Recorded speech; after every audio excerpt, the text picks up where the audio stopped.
Igreja Cristo é Vida, a sua cidade refúgio.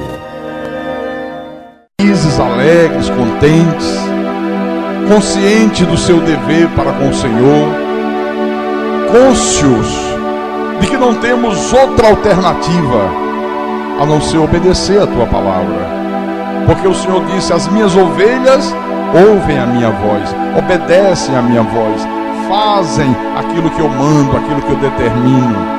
E nós estamos aqui. Estamos por obediência. Estamos porque obedecer ao Senhor é a prova de que nós somos ovelhas. Estamos porque ouvir a tua palavra é receber o alimento da alma. Porque assim como o corpo enfraquece, adoece, fragiliza quando não recebe o alimento físico, assim também o nosso espírito. Se a gente relaxa e não alimenta o espírito como ele tem que ser alimentado, o espírito adoece, o espírito se fragiliza e de repente vem as consequências danosas. Então nós queremos, Senhor, ouvir a tua voz nessa noite. Queremos continuar fazendo aquilo que o Senhor determinou à igreja através de Pedro, crescendo na graça e no conhecimento de nosso Senhor e Salvador Jesus Cristo. Crescendo na graça e no conhecimento de Jesus. Então fala ao teu povo, fala à tua igreja, fala aos teus pequeninos, fala às tuas ovelhas, fala aos teus escolhidos. Usa-me como teu servo, como teu pastor.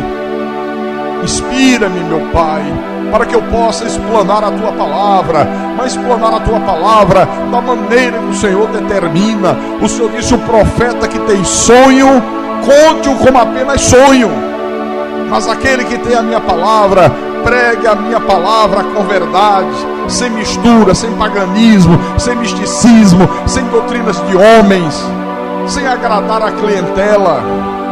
Pregue a minha palavra com verdade.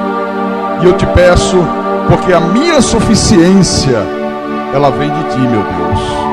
E que tudo seja para a tua honra, para a tua glória e para o teu louvor. Eu te peço em nome de Jesus, em nome do Senhor, e que todos que creem digam amém e amém. Diga graças a Deus. Então, meus irmãos amados, minhas irmãs em Cristo, por que Paulo, mesmo preso, mesmo dentro de um cárcere, porque essa segunda epístola foi a última epístola que Paulo escreveu antes de morrer, e ele escreve essa epístola para um pastor, Timóteo, de dentro da prisão em Roma.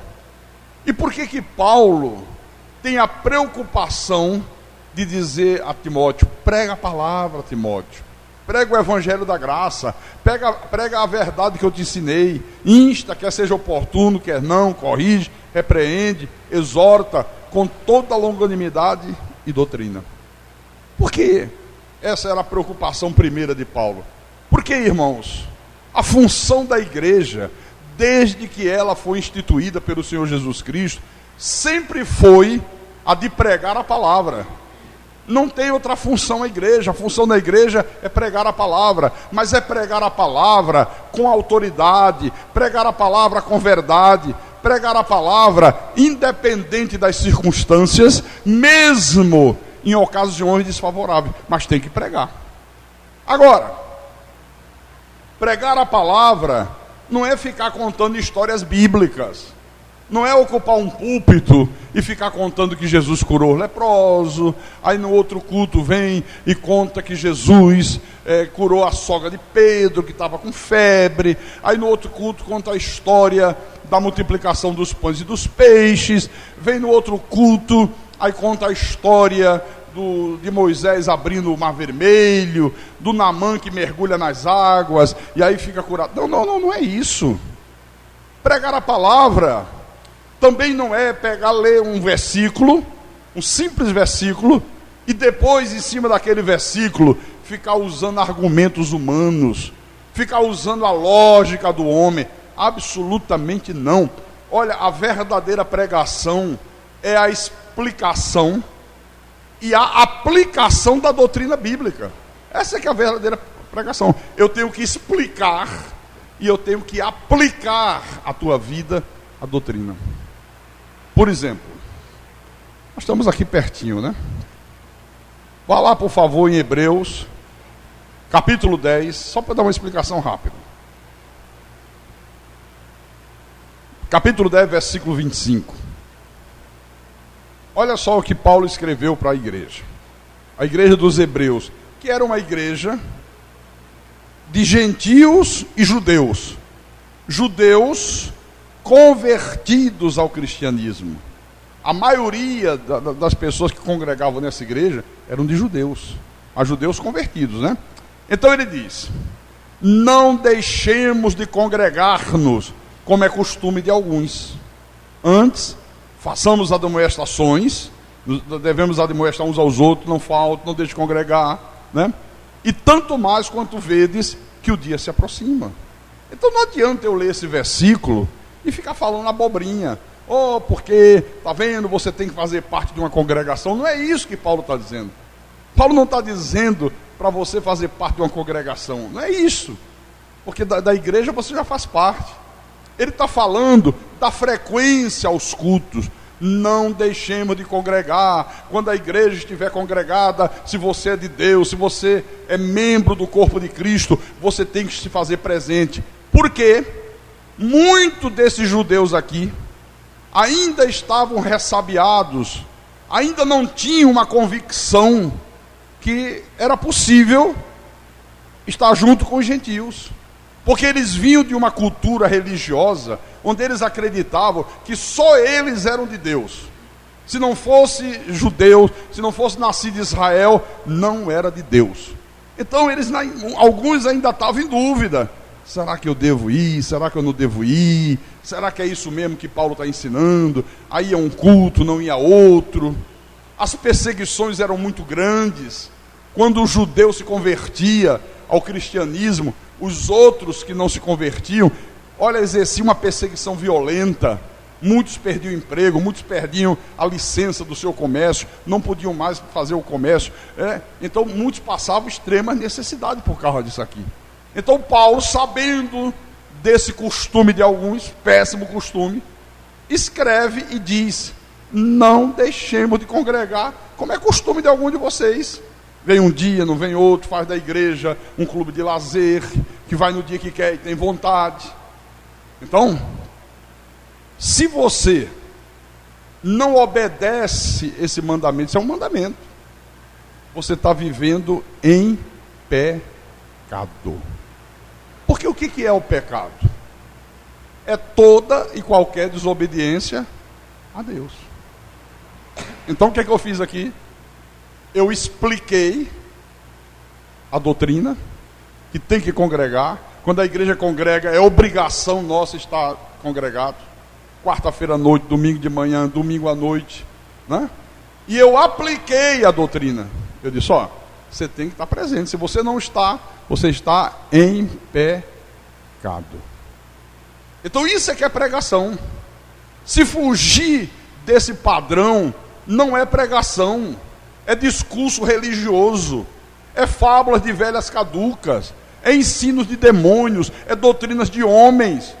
Então a função da igreja, a função primordial, a função ímpar da igreja é pregar a palavra.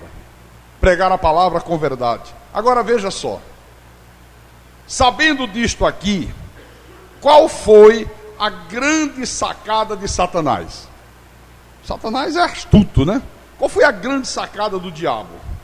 Foi criar uma igreja que fizesse exatamente o contrário disso. Entendeu? Puxa vida, eu vou bolar uma igreja, uma falsa igreja, é claro, que faça exatamente o contrário disso aqui.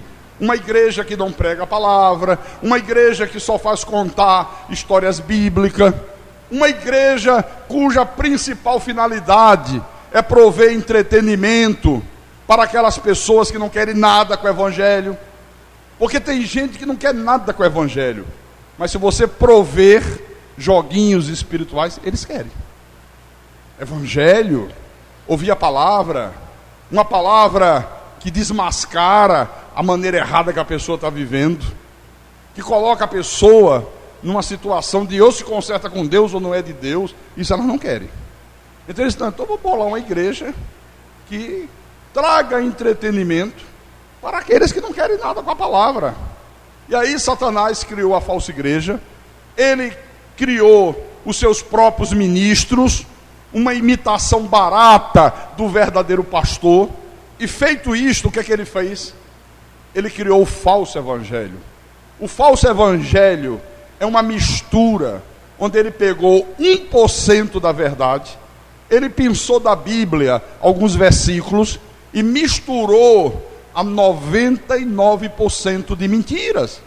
Então veja só, 1% de verdade misturado a 99% de frivolidades, de idolatria, de misticismo, de paganismo, de feitiçarias, de doutrina de homem, fez essa mistura satânica e lançou como se fosse evangelho. Olha, eu vou dizer uma coisa para você, meu irmão.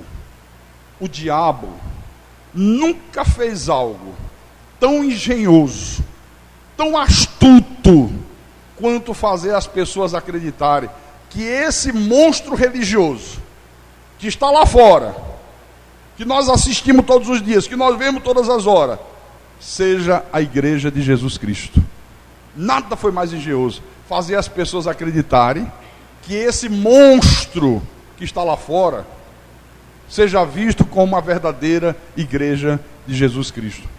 E a coisa foi feita com tanta dissimulação que no início, quando as pessoas começaram a ter uma reação contrária às futilidades que ele foi introduzindo na igreja, e as pessoas começaram a dizer, não, mas isso não é de Deus, não, mas não pode fazer isso, não, mas não pode fazer aquilo. Qual foi a desculpa que os ministros de Satanás usaram para que as pessoas não ficassem assustadas? Não, fica tranquilo, irmão. Nós estamos fazendo isto só para atrair pessoas para a igreja. É uma isca. Estamos fazendo aquilo só para atrair multidões. Sabe? Fica tranquilo, fica tranquilo. Então o que é que nós temos visto? Nós temos visto aí a falsa igreja provendo entretenimento aos bodes, proporcionando divertimento àquelas pessoas que não têm nenhum prazer no evangelho, que não têm nenhum prazer na palavra de Deus, que não têm nenhum prazer em conhecer a verdade. Qual é esse entretenimento, pastor? São muitos. Relógio do jejum. Olha, vamos fazer essa semana, o mês de setembro, vamos fazer o relógio do jejum. Então, o Orlando vai começar a jejuar dia 1º de setembro, meia-noite. De meia-noite às 6, viu, irmão? Erigle, de 6 da manhã a meio-dia. Aquela menina, filha do Paulo, de meio-dia às 6 da tarde. O outro lá de 6 da tarde à meia-noite. Aí passa para o irmão lá. Aí, olha, até rodar a igreja todo o mês inteiro fazendo isso. Quem já viu isso aí em algum lugar? Tá vendo? É assim ou não é assim? Corrente de libertação. Isso é um joguinho. Tem gente que falta à igreja por brincadeira.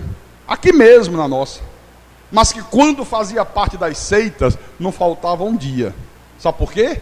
Porque o picareta, lá do falso profeta, dizia assim, se você faltar, você quebra a corrente. E se você quebrar, Deus não pode te dar a bênção.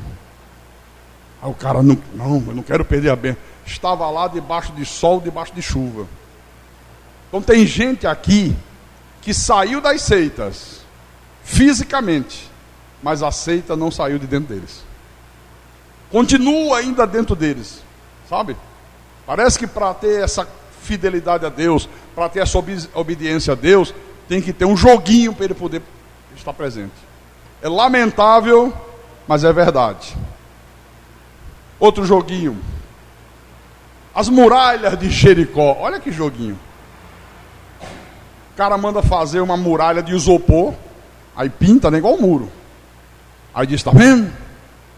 Jesus, o nosso Deus, fez as muralhas de Jericó caírem. As muralhas representam os teus problemas, representam a doença, representam as dívidas, representam o vício, representam o teu marido, representam não sei o que, aí faz isso. Então você vai vir aqui durante 12 semanas, vamos supor que a muralha de Jericó seja às quartas-feiras, porque cada dia tem uma propaganda diferente, tem um marketing diferente, tem um joguinho diferente, né? Quarta-feira, então toda quarta-feira você vai subir no altar e vai derrubar a muralha. Aí pega uma porção de pedra, e as pessoas pegam pedra, e começa todo mundo a jogar na muralha de isopor. Aí dizendo, ó, no final de 12 quartas-feiras, a tua muralha caiu. O irmão Orlando está fazendo assim de gente, multidões. O manto dos milagres. O cara pega, meu irmão, um pedaço de tecido gigantesco, faz como se fosse aquelas bandeiras que se usa nos jogos de futebol, que cobre a arquibancada inteira. E o cara chega num lugar chamado igreja e diz, hoje é a corrente do manto milagroso. Então o manto vai passar e você vai tocar no manto. É um bando de palhaço que chama de obreiro, carregando aquele, e passando por cima das pessoas. E as pessoas tocando. Quem já viu isso? Quem já presenciou isso? Então eu estou falando a verdade, não estou falando a verdade? A senhora já participou, é? E como é que a senhora alcançava? A senhora baixinha assim? Mandava subir no banco. Você que é baixinho, suba no banco, porque vem com aquele negócio bem alto, né?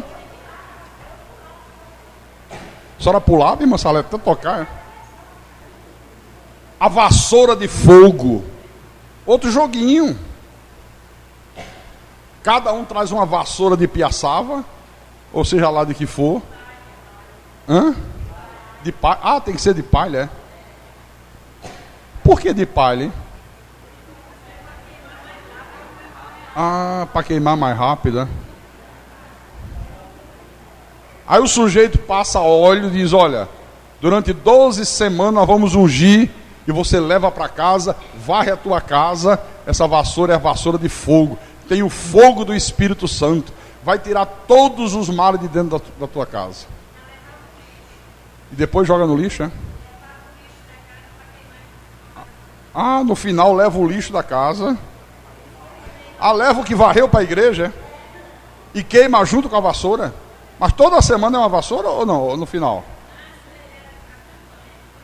Campanha todinha. Puxa vida. Olha, ou quando não é isso, são as profecias mentirosas.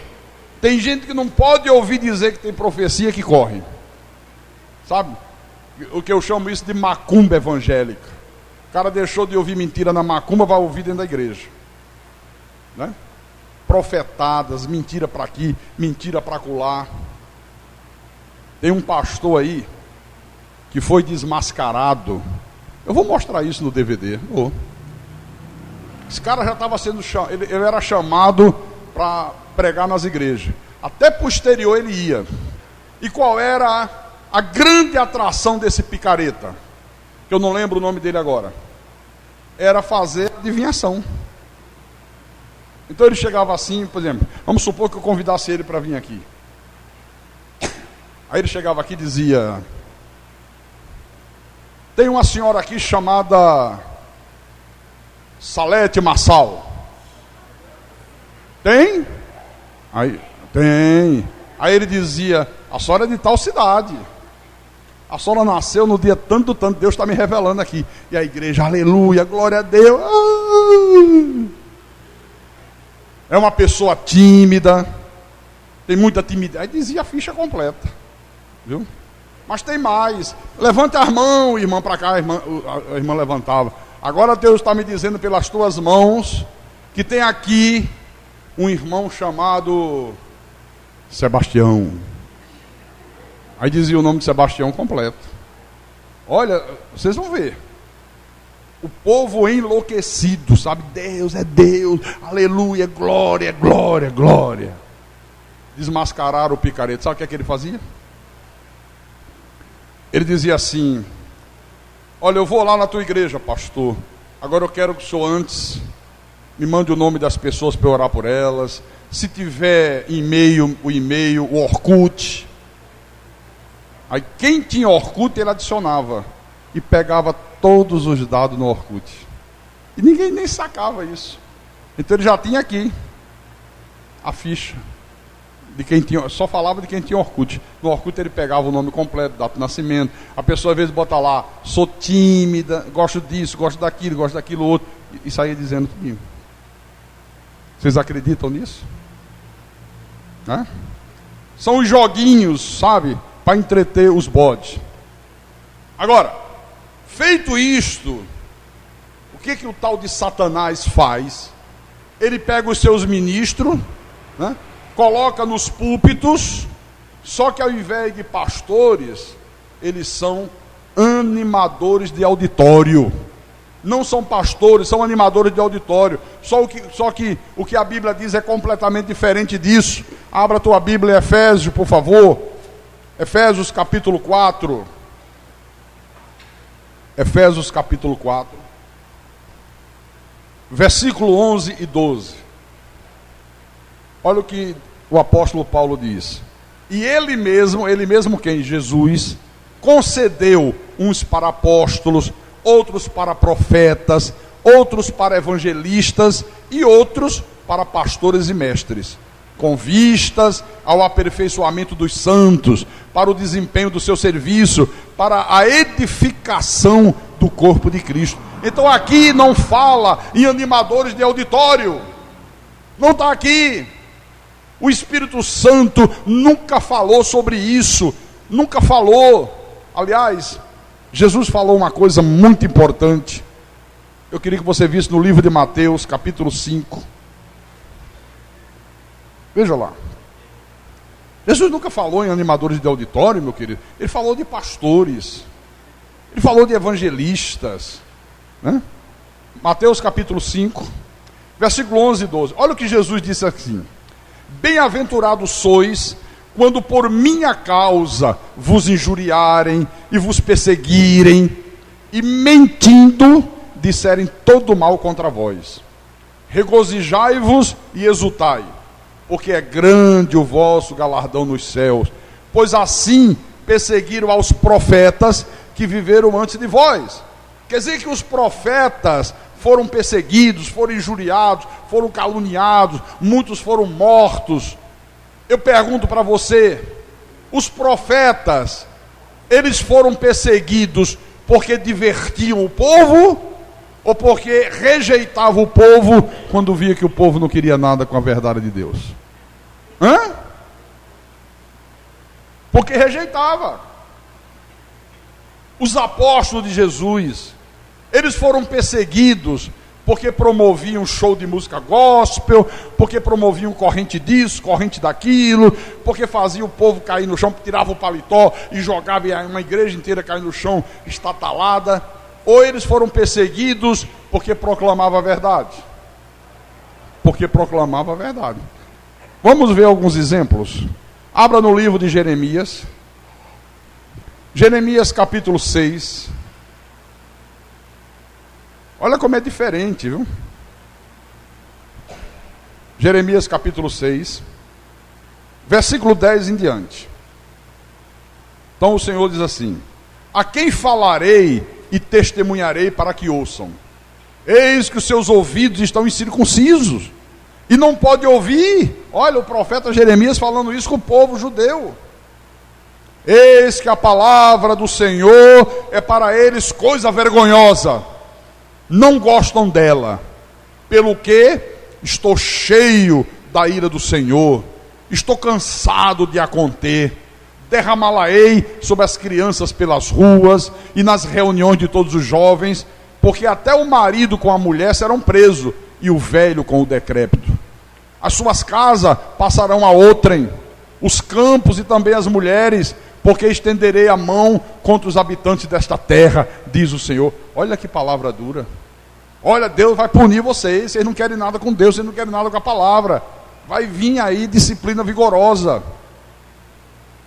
Porque desde o menor deles até o maior, cada um se dá a ganância, e tanto o profeta como o sacerdote usam de falsidade. Curam superficialmente a ferida do meu povo, dizendo: paz, paz, quando não há paz. Serão envergonhados, porque cometem abominação, sem sentir por isso vergonha. Nem sabe que coisa é envergonhar-se. Portanto, cairão com os que caem.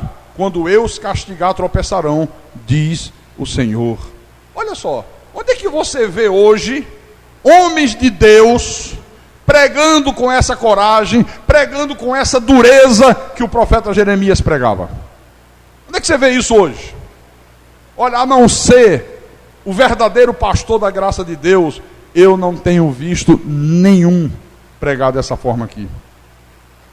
Então, os profetas foram perseguidos de uma maneira muito dura, duríssima, sabe? Porque eles eram extremamente duros com aqueles que não levavam a palavra de Deus a sério. Por isso que eles foram perseguidos. E os apóstolos? Vamos lá em Atos dos Apóstolos. Atos capítulo 23. Atos 23. Versículo 12. Ok? Então, olha o que o texto diz. Quando amanheceu, os judeus se reuniram e, sob anátema, juraram que não haviam de comer nem beber enquanto não matassem Paulo.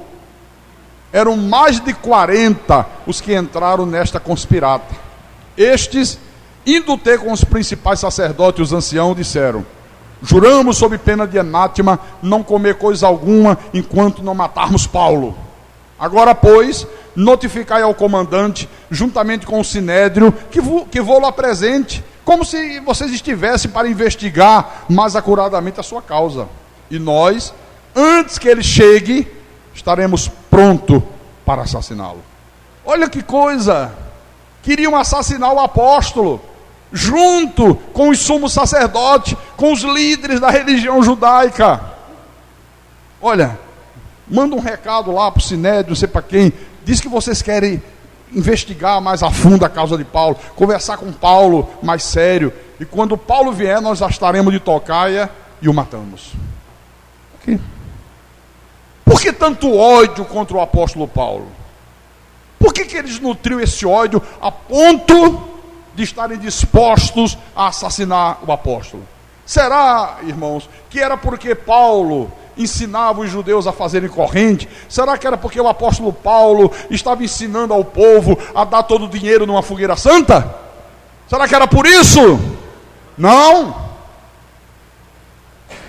Tem um monte de gente fazendo essas coisas erradas aí e ninguém sente ódio nenhum deles.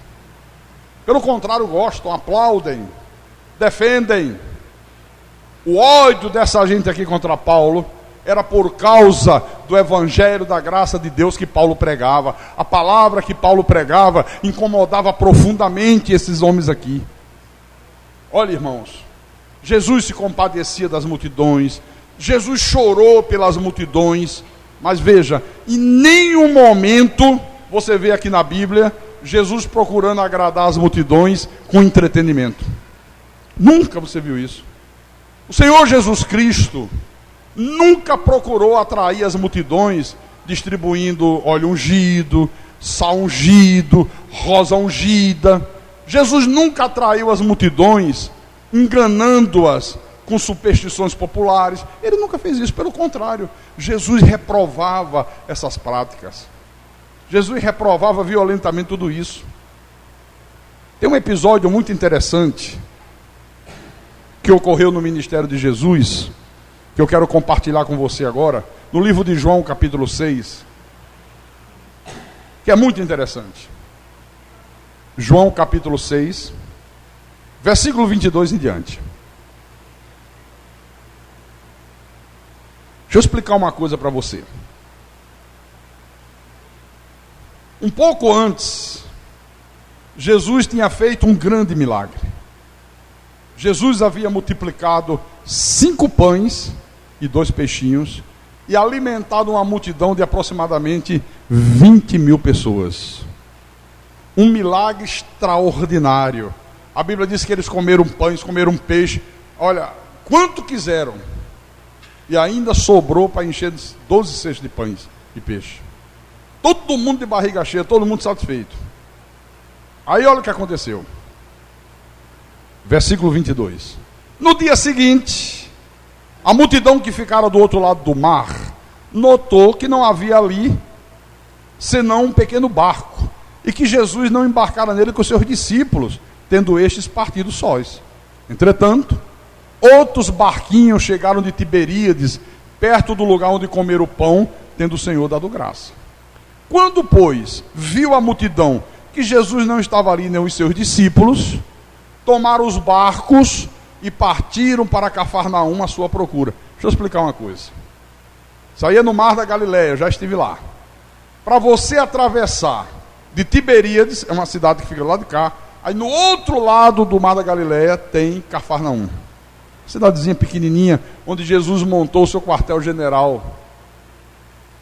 Quando eles viram que Jesus não estava, pegaram os barcos e remaram. Hoje, para você atravessar de barco, aquelas barcas grandes, muita gente em cima, motores potentíssimos, você leva assim uns meia hora, 40 minutos. De barco a motor. Agora imagine remando, hein? Não quiseram nem saber, remaram à vontade, Vamos para lá, o cara está lá, ele está lá em Cafarnaum, está aqui, Versículo 25. E tendo encontrado no outro lado do mar, lhe perguntaram. Olha, quando encontraram Jesus, fizeram logo uma pergunta: mestre, quando chegastes aqui? Quando chegastes aqui? Jesus respondeu: não. Deu a mínima para ele, respondeu nada. Respondeu Jesus: em verdade vos digo, vós me procurais, não porque viste sinais, mas porque comeste dos pães e vos fartastes.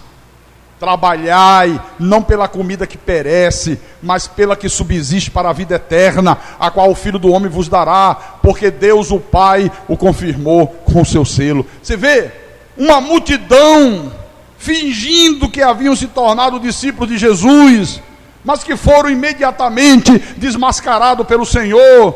Jesus percebeu de imediato a hipocrisia dessa gente, porque na realidade o único interesse dessa multidão aqui eram os benefícios materiais que eles pensavam poder usufruir de Jesus Cristo. A única coisa que eles queriam era pão e peixe. Cadê o cara que deu pão e peixe ontem? Vamos lá atrás dele. Mestre, quando chegastes aqui? Acharam que ia puxar o saco e ia ficar tudo bem, né? Quando chegastes aqui? Eu espero lá. Vocês estão me procurando, não porque vocês viram sinais messiânicos em mim, não porque vocês me identificaram como o Messias de vocês, como o Salvador, como aquele que os vossos profetas anunciaram. Vocês estão aqui por causa do pão e do peixe que vocês comeram ontem. Você vê que foi exatamente esta acusação que Jesus fez contra ele aqui no versículo 26. Jesus não se deu, irmão, nem ao trabalho de responder a pergunta que eles fizeram, mas de imediato pronunciou contra essa multidão uma acusação dura. Por que Jesus foi tão duro com esta multidão? Por que ele foi tão duro assim? Não deu a mínima, não respondeu quando chegou, já de imediato acusou de ser interesseiro, de o único interesse que eles tinham eram por bens materiais, era por cura, por pão, por prosperidade, por dinheiro, por coisas materiais dessa terra. Por que ele foi? Porque Jesus não percebeu nessa gente aqui nenhum interesse pelas coisas espirituais.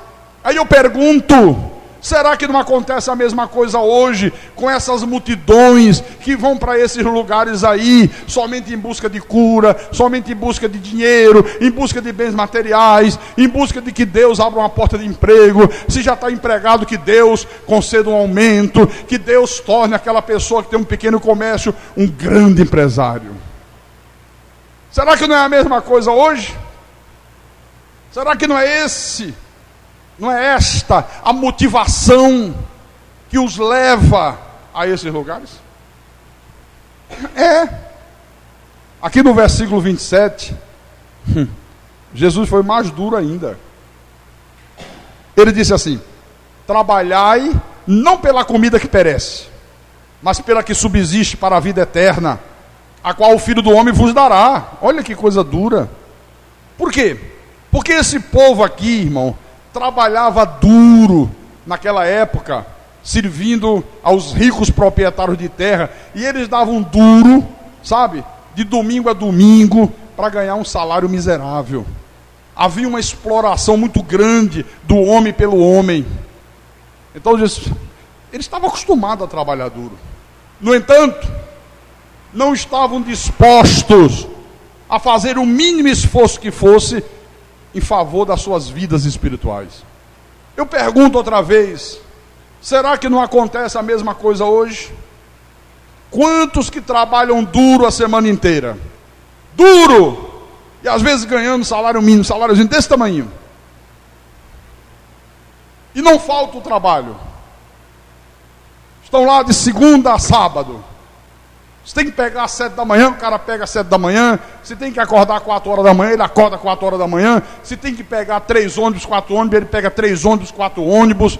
1 hora de almoço só, e o cara almoça só 1 hora, e trabalha duro segundo expediente, e não falta nunca.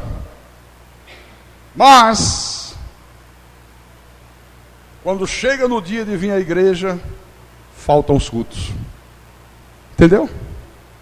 Trabalham duro pela comida que perece, por um rele salário, por um mísero salário, mas são incapazes de fazer um mínimo sacrifício que seja em favor da vida espiritual deles. É a mesma coisa, a mesma coisa. A mesmíssima coisa. Jesus foi: olha, trabalhe, faça o que vocês fizeram, se esforcem, atravesse o mar da Galileia, remem como vocês remaram.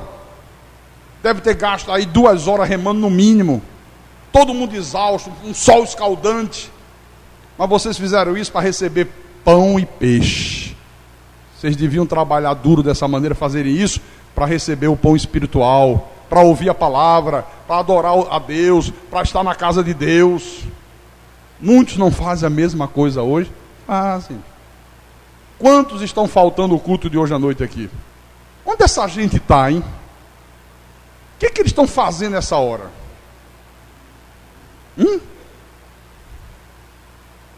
Mas eu garanto que não faltaram o emprego. Pastor, mas tem gente aposentado, mas quando trabalhava não faltava. Mas a igreja falta. A igreja falta.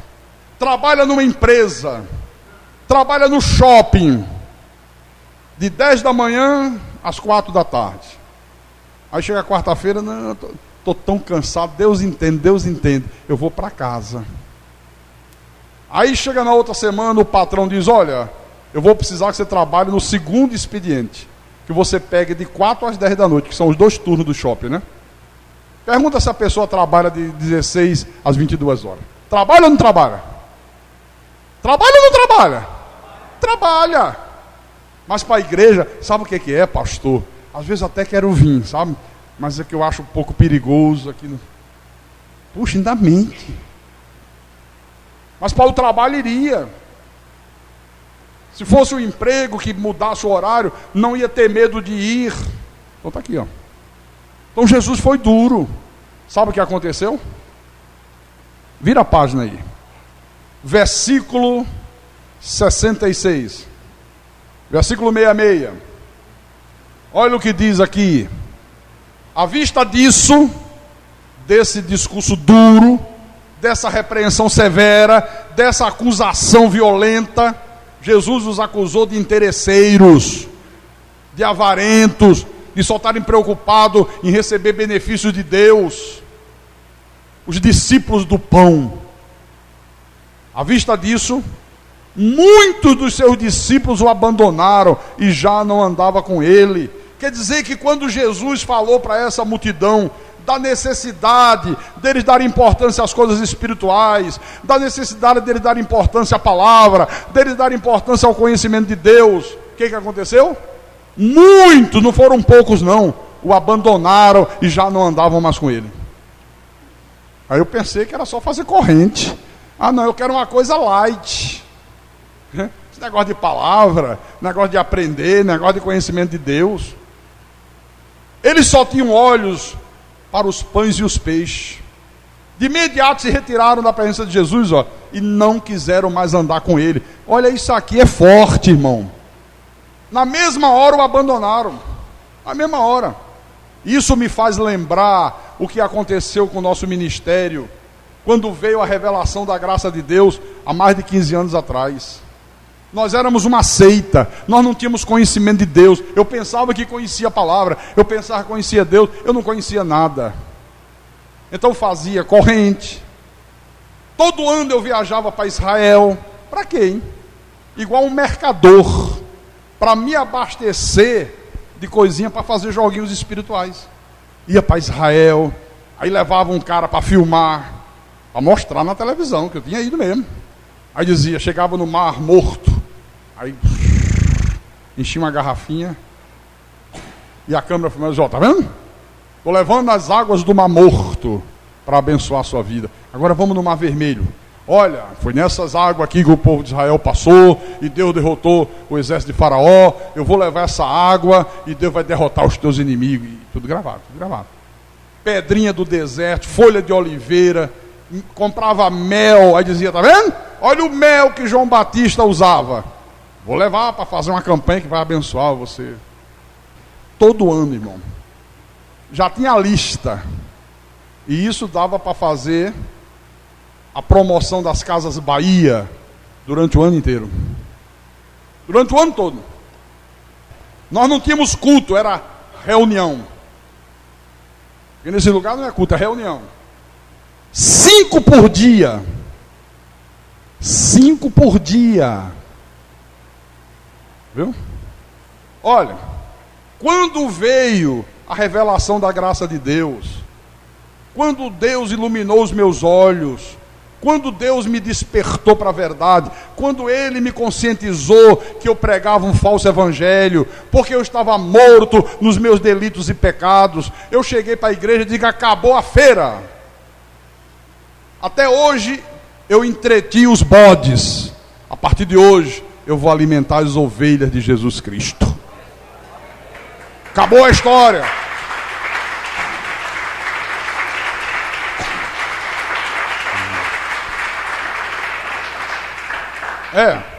Mas vocês sabem o que é que aconteceu? 80% das multidões que enchiam os templos, de manhã, de tarde, de noite, 5 vezes ao dia, 80% foi embora. Nos primeiros 15 dias ainda vieram, depois começou.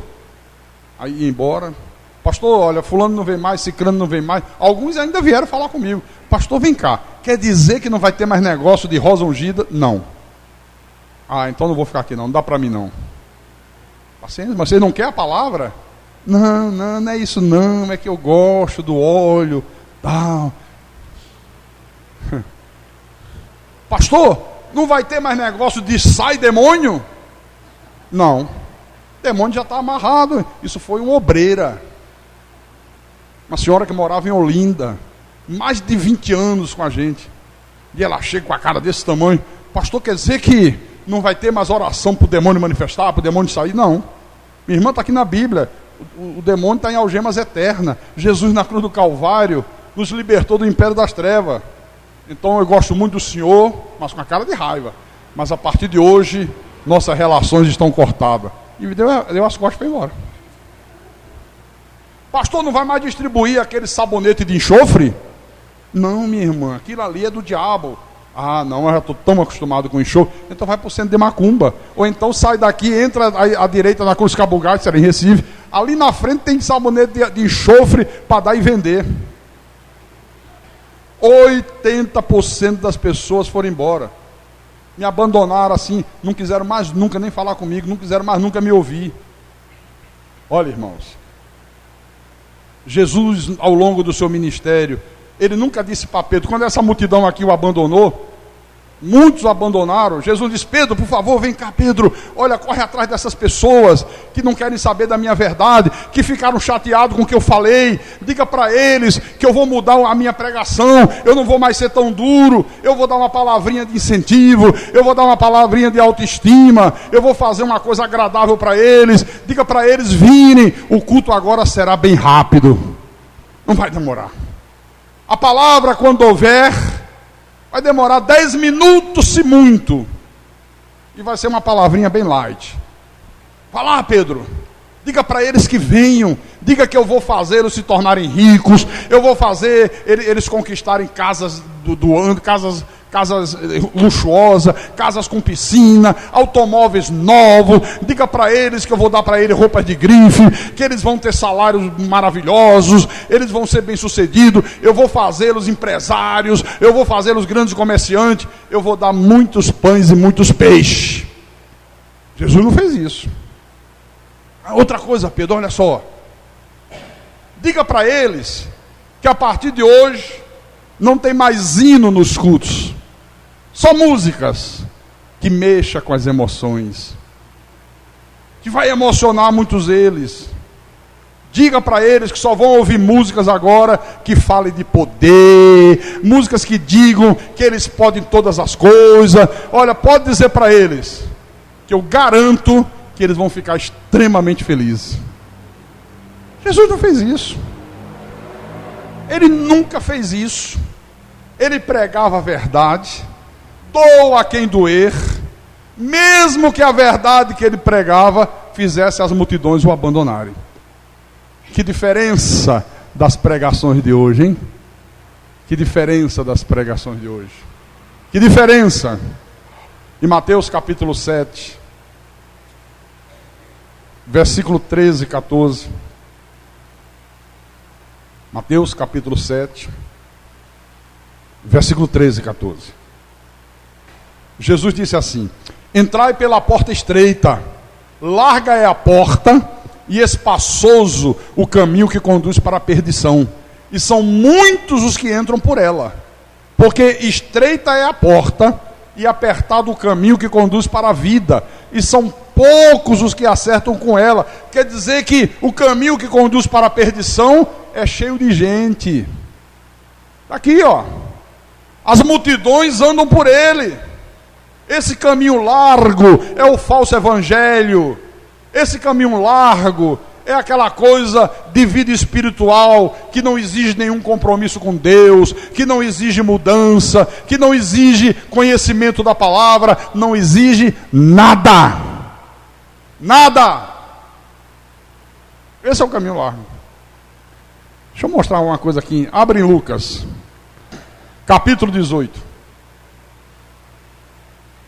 Lucas 18, versículo 18 em diante. Isso é outra coisa interessante aqui para a gente, viu? Diz assim: certo homem de posição perguntou-lhe: bom mestre, que farei para herdar a vida eterna? Respondeu-lhe Jesus: por que me chamas bom? Ninguém é bom senão um que é Deus. Quer dizer, o cara não estava nem reconhecendo Jesus como Deus. Estava vendo Jesus só como um mestre a mais. Aí Jesus deu logo um chega para lá, deu logo um catucão no calcanhar. Chutou no calcanhar do cara. Por que você me chama bom? Um só que é bom, que é Deus. Você não está me reconhecendo como Deus, para você eu sou um mestre. Aí Jesus continuou: você sabe os mandamentos, né? Não adulterarás, não matarás, não furtarás, não dirás falso testemunho, honra teu pai e a tua mãe. Não esperou nem Jesus acabar. Jesus certamente ia dizer: olha, quem vive em obediência a essa palavra é porque é ovelha, está salvo, tem a vida eterna. Nem esperou Jesus terminar. Senhor, tudo isso eu tenho observado desde a minha juventude. Que cara santo, hein, rapaz? Que cara cheio de fé, meu irmão. Versículo 22. Ouvindo, Jesus disse-lhe: uma coisa te falta ainda. Vende tudo o que tens, dá-o aos pobres e terás um tesouro nos céus. Depois vem e segue-me. Mas ouvindo ele estas palavras, ficou muito triste, porque era riquíssimo. Sabe o que eu acho interessante? Se esse rapaz aqui entrasse nos dias de hoje, em qualquer denominação, qualquer uma, se dirigisse ao pastor: bom pastor, abençoadíssimo pastor, ungidíssimo pastor, como é que eu faço para herdar a vida eterna? Olha, na mesma hora, o pastor ia dizer: você aceita Jesus? Aceito. Então, a partir de hoje, você é um cristão. A partir de hoje, você é um irmão em Cristo. Porque, irmãos, por muito menos, as pessoas já são consideradas cristãs. Se batiza na água, já é cristão. Se atende o apelo de um pastor, quem quer aceitar Jesus? O cara levantou a mão, ficou de pé, veio na frente do altar, já é considerado convertido. É isso que acontece. Por muito menos. Agora imagine se o cara fizesse isso aqui. Então esse rapaz aqui, ele procurou se mostrar espiritual através de palavras. Mas Deus sonda mente e coração. Aleluia. Deus, você pode enganar quem você quiser. Eu posso enganar quem eu quiser. Nós temos essa capacidade, infelizmente, de, se quiser, enganarmos uns aos outros. Temos. Só que quem é de Deus não faz isso. Mas se você quiser, você engana. Você engana teu marido, você engana tua esposa, você engana teu filho, teu pai, o teu irmão da igreja, o pastor da igreja. Você engana todo mundo. Você só não engana o Deus da Bíblia. Aqui, ó. Como Deus sonda mentes e corações, Jesus o colocou em xeque-mate. Ah, é? Poxa, você tem muita fé, rapaz. Você tem muita espiritualidade. Estou gostando de ver. Então, já que eu vejo que você tem essa fé toda, essa santidade toda, faz um negocinho então. Vai, vende tudo que você tem, distribui com os necessitados. Olha, você vai ganhar um tesouro no céu. Aleluia. Na mesma hora o cara se recusou a fazer aquilo que Jesus mandou. Quer dizer que esse cara aqui, ele queria ser salvo, mas de acordo com as suas próprias condições, mas não de acordo com aquilo que Deus havia determinado. Irmãos, quem é de Deus obedece, quem é ovelha obedece, quem não é de Deus não obedece. Não adianta, não tem jeito. Você cansa de falar, não falte culto, o cara falta culto. Não deixe de guardar o dia do Senhor, entra por aqui e sai por acolá. Eu estou falando alguma bobagem? Hã? Ou estou falando alguma aberração?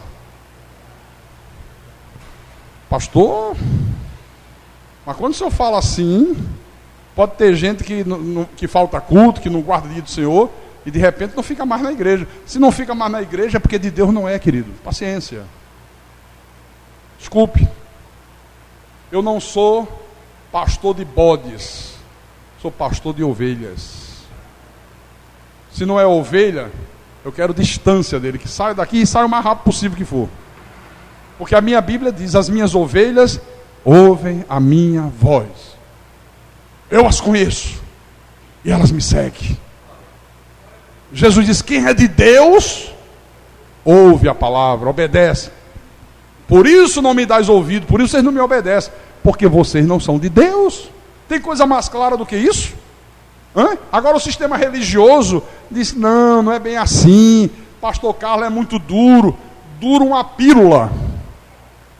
Eu sou bíblico, eu sou verdadeiro, eu não falo nada que não esteja aqui. Pastor, mas isso está na Bíblia? Vamos ver se está. De repente eu inventei alguma coisa, quem sabe, né? Abra lá em João capítulo 8, versículo 47. Não, vamos no 43 primeiro, para a coisa ficar mais forte ainda, para arrebentar logo de vez.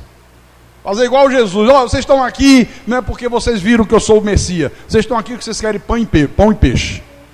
Bando de faminto, bando de aproveitadores. Vocês só querem as coisas materiais.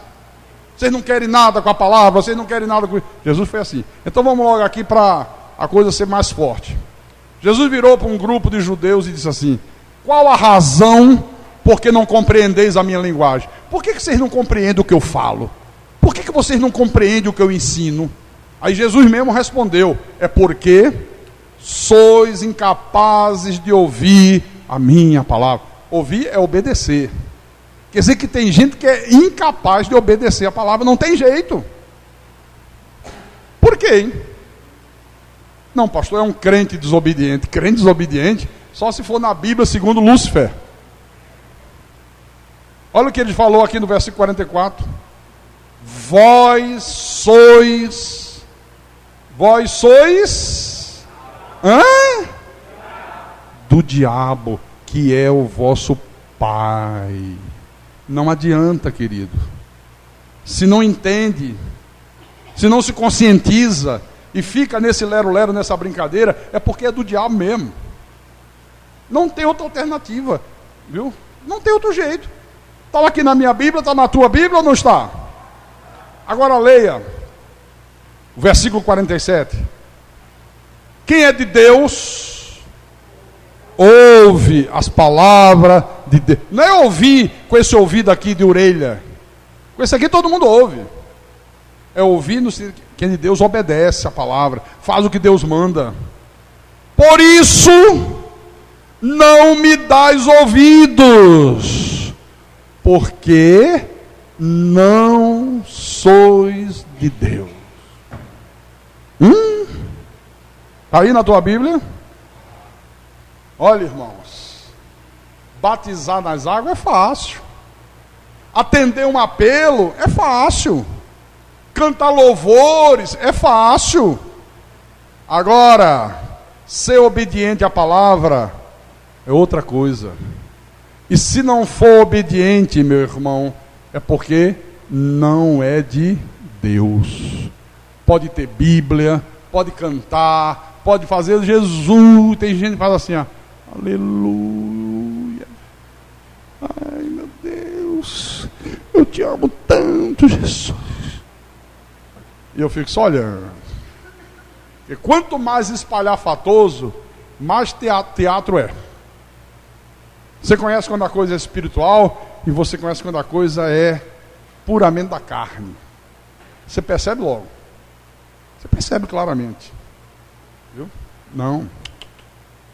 É obediência, irmão. Obediência é outra coisa. Então veja. Olhe, procure em todas as epístolas qualquer indício, por menor que seja, deste evangelho de entretenimento dos ímpios que está sendo pregado aí fora. Procure aqui na Bíblia. Qualquer indício que seja de um evangelho semelhante a esse evangelho adulterado que está sendo proclamado aí fora. Os apóstolos, irmão, eles confiavam no poder da palavra. Eles não usavam nenhuma outra arma a não ser a espada do Espírito, que é a palavra de Deus. E foi usando a palavra que eles alvoroçaram o mundo, que eles colocaram o mundo de cabeça para baixo. Abra em Atos dos Apóstolos, capítulo 17, que eu vou mostrar para você. Atos 17.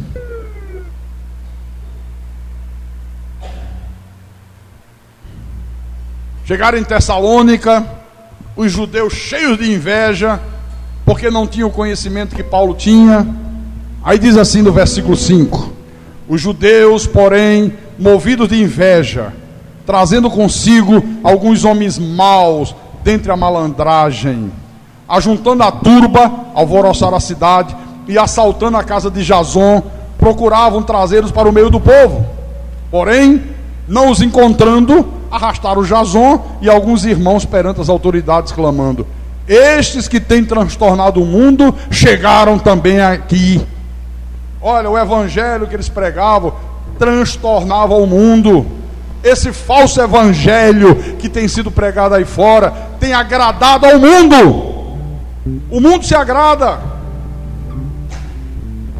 A pessoa pode ser a pessoa mais ímpia, ela gosta. Esse falso evangelho, ao invés de cristianizar as pessoas, está cretinizando o povo. Esse falso evangelho tem apresentado um Deus falso, um Deus com D minúsculo, um Deus made in Paraguai falso. Olha, uma péssima imitação do Deus verdadeiro. Uma péssima imitação do Deus verdadeiro. Esse evangelho adulterado apresenta um Deus mau, um Deus perverso, um Deus déspota, um Deus que não merece o mínimo respeito, porque exige sacrifícios violentos para poder atender a necessidade de um filho. Se o filho precisa de alguma coisa, ele só atende, eles dizem, se fizer violentos jejuns, se ralar o joelho no chão, se lamber o pó. O outro diz: não, Ele só vai atender a tua necessidade se você der todo o teu dinheiro, se você pegar as tuas economias, se você pegar o dinheiro do mês inteiro e der para ele. Se der poupudas quantias de dinheiro, ele vai te ajudar. Tudo contrário à Bíblia. E esse não é o Deus da Bíblia. Esse não é o Deus que nós cremos. Esse não é o Deus que nos ama. Tudo contrário à palavra. Em Romanos capítulo 8. Romanos capítulo 8. Versículo 31 e 32. Que diremos, pois, à vista destas coisas? Se Deus é por nós, quem será contra nós? Aquele que não poupou o seu próprio filho, antes por todos nós o entregou, porventura não nos dará graciosamente com ele todas as coisas? Dará ou não dará? Gratuitamente, graciosamente, ou em troca de um jejum? Ou em troca de dinheiro? Está aqui, ó. Então a verdade é que ao invés de alimentar as ovelhas, eles estão entretendo os bodes. É isso que eles estão fazendo. Olha, você imagina na tua mente um indivíduo usar um título de pastor, ir para um programa de televisão em rede nacional e dizer: sexta-feira eu vou distribuir o cimento abençoado, um saquinho assim cheio de cimento, para você ter direito à tua casa própria. Você imagina isso? Para mim essa é nova. Essa é nova? Pastor, o senhor está exagerando, pastor. E o cara chegar na televisão e dizer: olha, domingo eu vou distribuir o perfume da prosperidade. Agora vai ter 3 cores. O que tem o rótulo branco é para você que está desempregado. O que tem o rótulo azul é para você que está sozinha, precisando de um marido, precisando de um namorado. O que tem o... Vocês imaginam uma coisa dessa? Eu vou distribuir o martelo do poder. Aí um martelo de plástico cheio de óleo dentro. E deve ser o óleo mais vagabundo que tem, né? Você imagina um sujeito dizer que está fazendo um culto a Deus e começar a dizer: agora é a hora da gente derrotar o diabo.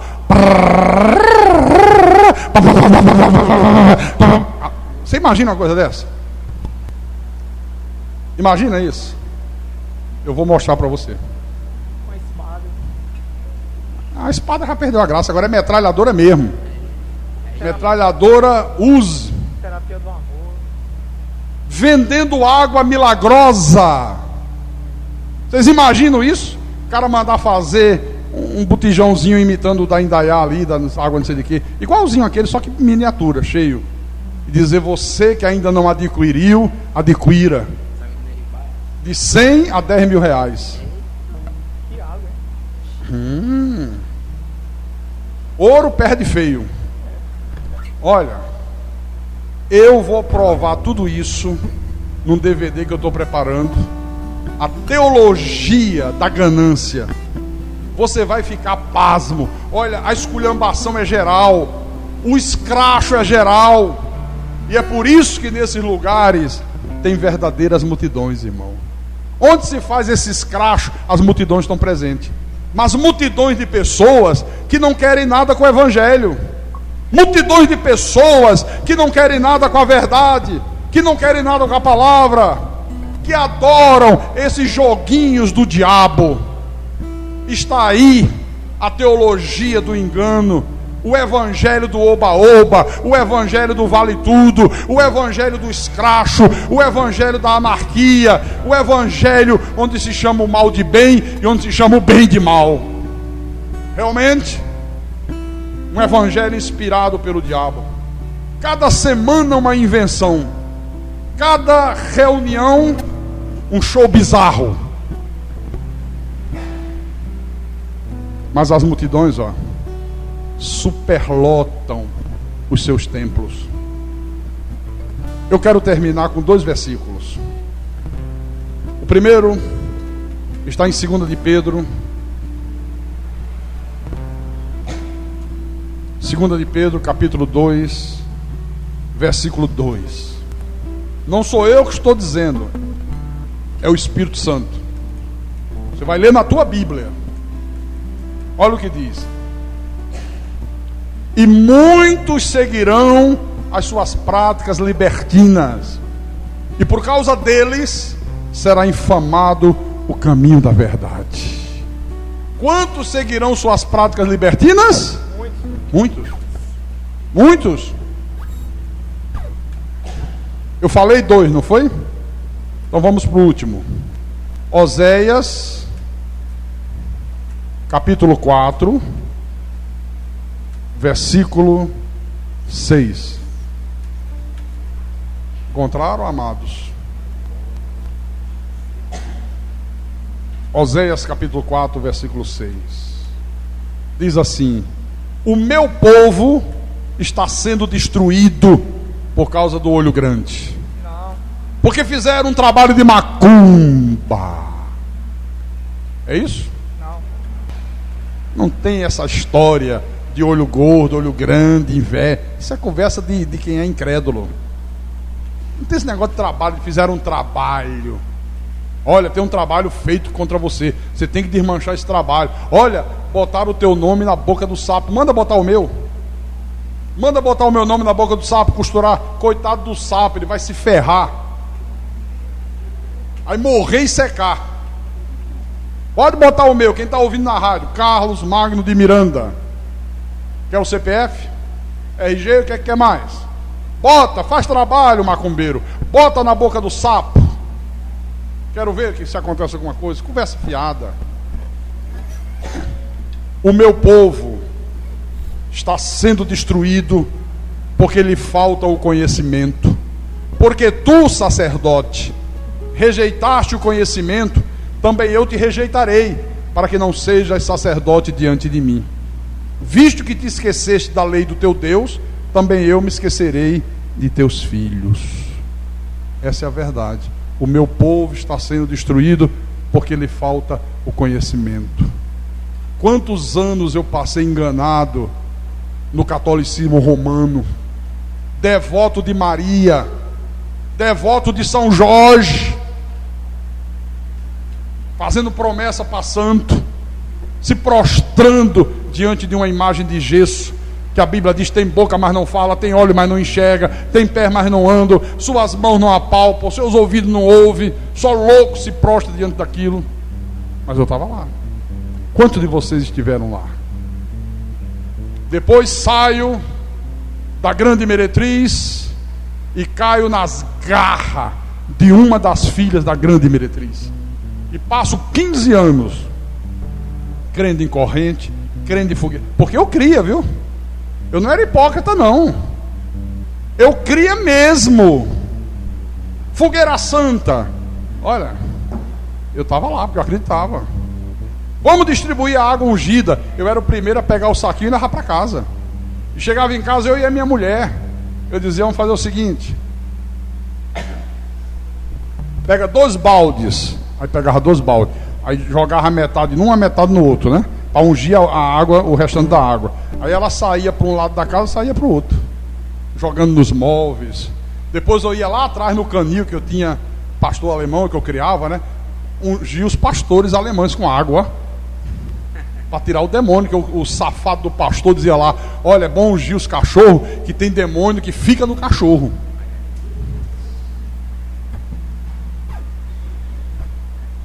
Quando eu me lembro disso, meu irmão,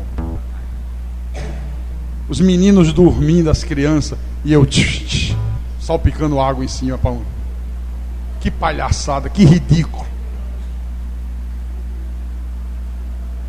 Aqui, ó. O meu povo está sendo destruído porque lhe falta o conhecimento. Se eu tivesse tido um pastor que me ensinasse essas verdades que hoje eu ensino, você acha que eu teria passado pelo menos na porta? E sem contar o tempo que eu fui no espiritismo, igual um imbecil no espiritismo. Não estou falando com o caboclo Pena Verde. Que cara. Oh, não, eu hoje falei com o caboclo, o espírito de um índio.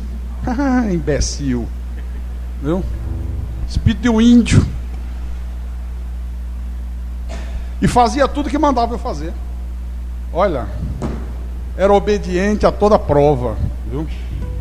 Graças a Deus. Cumpriu-se na minha vida o que Jesus disse: conhecereis a verdade e a verdade vos libertará. Um dia, Deus faz com que eu ouça uma pregação dura, muito dura, talvez mais dura do que essa que eu estou fazendo hoje. E foi essa pregação dura que abriu os meus olhos, me despertou para a verdade e me tirou das trevas para a sua maravilhosa luz. E quem tem ouvidos para ouvir, que ouça o que o Espírito falou à igreja nessa noite. Aleluia. Louvado seja o teu nome, meu Deus. Aleluia, aleluia, aleluia. Vamos ficar de pé, fique de pé.